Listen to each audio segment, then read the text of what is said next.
আজকে আমরা গেছিলাম উদয়পুর মাতাবাড়িতে। তো উদয়পুর মাতাবাড়িতে যাওয়ার পর আমরা আওয়ার পথে আমরা একটা ইনসিডেন্ট হয়েছে। ঘটনাটা হয়েছে আমরা আইতাসলাম, আমরা বিশ্রামগঞ্জ একটা বিউসি আছে, ওই তো বিউসিটা পার হয়ে আমরা দাঁড়াইছিলাম। দাঁড়াওয়ার পর আমরা যে ড্রাইভার আসতো, ড্রাইভারের বাথরুম ধরছিল। ঠিক আছে, এখানে পুলিশেও দেখছে যে ড্রাইভারের বাথরুমে গেছে। তারপর পুলিশে কইতেছে যে আমরা নাকি ড্রিঙ্কস করছি। আমরা বলে গাড়ির থেকে দেখছে, অ্যাকচুয়ালি আমরা গাড়ির ভিতরে বইয়ে আসলাম, আমাদের তারা কোনো প্রুফ পাইছে না ড্রিঙ্কসের। তারা আইছে, আইয়া কইতেছে আমরা ড্রিঙ্কস করছি। এখনো যত অফিসার আছে, অফিসাররা একজন অফিসার আছে, অফিসার কইতেছে যে ঠিক আছে তোমরা যাওগা, তোমরা যেহেতু ইটা করছো না যাওগা। একজন ড্রাইভার আসলো, বাঙালি ড্রাইভারটা কইতেছে যে না আমরা বলে দেখছি, আমরা ড্রিঙ্কস করতে দেখছে। তা আমরা গাড়ি নাম্বারটা হয়েছে এইটা, হচ্ছে TR01BD0396। ঠিক আছে, এই হচ্ছে আমরা ইকো গাড়ি। তারপর এই ড্রাইভার বাথরুমে গেছিলো, আর তারা সামনে বইয়ে আসলো। এইটা হচ্ছে আমার ভাই, আর হে আসলো, আরেকজন আসলো, আপনার লগে আমার একটা বন্ধু আসলো। তারপর আমরা যখন এই গাড়ির ভিতরে বইয়ে আসলাম, ড্রাইভার বাথরুম গেছে, তারা এ ধরছে, তারা করছে আমরা ড্রিঙ্কস করছি। আমরা বলছি স্যার আমরা ড্রিঙ্কস করছি না, এমন এমন। তারা আমরা উপর ক্লেম করতেছে, নানা রকম ক্লেম করতেছে, চাপ সৃষ্টি করতেছে। আমরা বলছি তাহলে গাড়িতে উঠো, বেনে উঠো। তারপর আমরা মাতাবাড়ি প্যারাডি দিয়ে আইসি, দেখেন আমরা মাতাবাড়ির থেকে আইসি, দেখেন সবাই দেখেন মাতাবাড়ির থেকে আইসি আমরা প্রমাণ।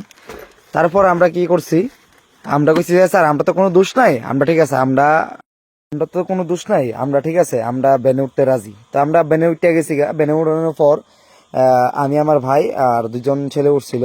উঠার পর তারা কইতাছে যে তোমরা থানাত নিতাম না, তোমরা আয়া সেটেলমেন্ট করো। তো আমরা কইছি স্যার কি সেটেলমেন্ট। তো আমার ভাই নামছে, ভাই নামানোর পর কইতাছে যে দেন স্যার আমরা তো ড্রিঙ্কস করে আসতাম না, আমরা আপনারা ক্লেম করতেছে, কইতে বেশি কথা কইও না এনো, পরে থানাত নিলে বেজাল হবে। আমরা কিছু ঠিক আছে, আমরা থানাত নেন, কোনো বেজাল নাই, কোনো প্রবলেম নাই আমরা।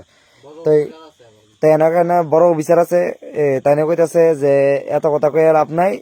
তা আমার ভাই কইছে দেখেন আমরা তো কোনো দোষ নাই, আমরা কোনো টাকা দিতে পারতাম না। তো ড্রাইভাররাও ক্লেম করতেছে। তো তারা কিছু মানতে রাজি নাই। একজন গাড়ির মধ্যে একজন মহিলা কনস্টেবল আসলো। তো তাই নিয়ে যে সময় আমরা গাড়ি তুলতেছি, কথাবার্তা কইতেছি, তাই নিয়ে সময় কইতেছি তারা কি মুখ নাইনি কথা কোয়ার, এই যে মানে তার লোক আমরা সেটেলমেন্ট করতাম। তারপর আমরা গাড়ি থেকে ডাক দিছে, গাড়ি দিয়ে ডাক দিয়ে কইছে তোমরা সেটেলমেন্ট করো। তো আমরা কইছি কি সেটেলমেন্ট। তারা কইছে আমরা এই যে 3,000 টাকা দিতাম। আমরা কইছি না, দিতে পারতাম না আমরা। তারপর আমরা অনেক চাপ সৃষ্টি করার পর আমরা কইছি ঠিক আছে, আমরা যেহেতু কোনো দোষ করছি না, কোনো কারণে আমরা মাতাবাড়িতে আইছি, মার মন্দিরে গেছি, আমি মা তেবুশ্বরী কসম কাইটা কইছি যে স্যার দেখেন আমরা ড্রিঙ্কস করছি না, এমন এমন আমরা চেক করতে পারেন। হ্যাঁ আমরা কইতাছে যে তোমরা মেশিনে চেক করা এমন এমন সবই বুঝাইবে। আমি কিছু ঠিক আছে, মেশিনে চেক করান, কোনো অসুবিধা নেই। তারপর আমরা থেকে আমার ভাইয়ের থেকে 2,000 টাকা রাখা হয়েছে। তারা আমরা প্রুফ আছে, এইটা নয় প্রুফটা দেওয়া তো, গুগল পে প্রুফটা আমি দেখাই। কি নামে অফিসারটার নাম কি আসলো, যারা গুগল পে দেওয়া হয়েছে, বিশ্রামগঞ্জ থানা, ধরেন আমরা দেখাইতেছে। তারপর এটা প্রুফটা দেখাইতেছে। তারপর আবার ড্রাইভারের থেকে 1,000 টাকা চাওয়া হয়েছে। ড্রাইভারের গাড়ি চড়তে না বলে 1,000 টাকা লাগে। তো ড্রাইভার কইছে আমার দ্বারা নাই, মানে ককবরকে কইছে আমার দ্বারা টাকা নাই, আমি 300 টাকা বেশি দিয়ে পারতাম না, কারণ আমি এখন বাথরুম করতে গেছিলাম, কোনো মতো অপরাধ নেই, কারণ আমার বাথরুম এনি টাইম ধরতে। আমরা বিশ্রামগঞ্জ বিউসির দ্বারা ইসলাম বিউসি গেছি পরে। এখন যে বিউসির ভিতরে সিসিটিভি চেক করা, বিশ্রামগঞ্জ সিসিটিভি চেক করা হয়, সিসিটিভিতে দেখতে পারবো যে আমরা গেছি কিনা বাথরুমে। আমার ড্রাইভারটা এসে, আমরা ড্রাইভারটা তারা আমরা অনেক ক্লেম করছে, আমরা অনেক কইছি, আমরা গাড়ি দুইটা আছি, আমরা থানার যেমন তারা তোমরা থানাতে তোমরা সেটেলমেন্ট করো। তোমরা দেখাইতেছি যে কত টাকা আমরা থেকে নেওয়া হয়েছে, 2,000 টাকা নেওয়া হয়েছে, কি নামে নেওয়া হইতেছে আমরা কইতাছি আমরা কোনো ড্রিঙ্কস নাই। তোমরা হয়তো আমরা দেখতে পারতেছো ভিডিওর মধ্যে, আমার তারাও দেখতেছো, তারাও দেখতে পারতেছো ভিডিও দেখতেছো, মানে ভিডিওর মধ্যে দেখো, তোমরা বুঝতে পারবা যে কেন ড্রিঙ্কস করে রয়েছে, বা কথাবার্তার মাধ্যমে তোমরা বুঝতে পারবা। এই দেখো তারা আমরা থেকে 2,000 টাকা নিছে। তোমরা আমি স্ক্রিনশটটা দিয়ে দিমু আমার ভিডিওর মধ্যে। নাম রয়েছে বিবেকানন্দ দেববর্মা। ঠিক আছে, 2,000 টাকা নিছে। বিশ্রামগঞ্জ থানার কইতারি না, সেকেন্ড ওসি হইতে পারে, বা একজন, ঠিক আছে, একজন বড় একজন অফিসার আইসলো, কইতে পারি না তাই না ওসি না কিটা, রাত্রেবেলা আমরা অন্ধকারে দেখতে পারছি না। তো আমরা অনেক ক্লেম করাইছে। একজন মহিলা কনস্টেবল আছে, তাই না কইতেছে তারা কি মুখ নাই নি কোয়ার, মানে তারা কিটা কইতে দিতেছে যে আমরা টাকা দিতাম, টাকা দিয়ে সেরাইতাম।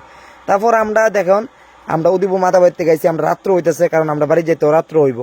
তা আমরা চাইতেছি না যে কোনো রকম ক্লেম করতে যাতে আমরা টাকা দিয়ে লাইছি। তো আমি ইডি মিডিয়ার মাধ্যমে জানাতে চাইতেছি যে বিশ্রামগঞ্জ থানার যে পুলিশরা আছে, তারা এরকমভাবে মানুষের থেকে টাকা ক্লেম করতেছে, তারা নিজস্ব গুলপে না দেখুন ব্যাপারটাই জাস্ট আমাদের কাছে আমাদের নজরে এসেছে। তো নজরে আসার পর আমরা দেখছি ব্যাপারটা নিয়ে, ব্যাপারটা উপরে আমাদের এসপি স্যারকেও জানানো হয়েছে এবং গ্রাউন্ড লেভেলে কী হয়েছে এটার ব্যাপারে আমরা একটু ইয়ে করছি, ইনভেস্টিগেশন করছি, দেখছি। আর যদি যদি এরকম কিছু হয়ে থাকে এটা হওয়া উচিত না, কিন্তু যার সঙ্গে ঘটেছে ওনারও উচিত ছিল যে, কারণ একটা সিস্টেম আছে আমাদের পুলিশের সিস্টেমে, যদি থানাতে এরকম কিছু হয় ওনার হায়ার এসডিপি অফিস, তো ওইখানে উনি যেতে পারেন, তো ওইরকমভাবে উনি যেন পারতেন। ঠিক আছে, এটার ব্যাপারটা আমাদের নজরে এসেছে এবং কি হয়েছে আসলে আমরা এটা ফাইন্ড ইট আউট করার চেষ্টা করছি। তারা গুগল পেতে মানে ওই অফিসারকে টাকাও দিয়েছে 2000 টাকা, ড্রিঙ্কস না করেও। আচ্ছা, তাদের অভিযোগ। এটা আমরা সবটা দেখবো এবং যদি এরকম কিছু হয়ে থাকে তাহলে প্রয়োজনীয় ব্যবস্থা নেওয়া হবে স্যার।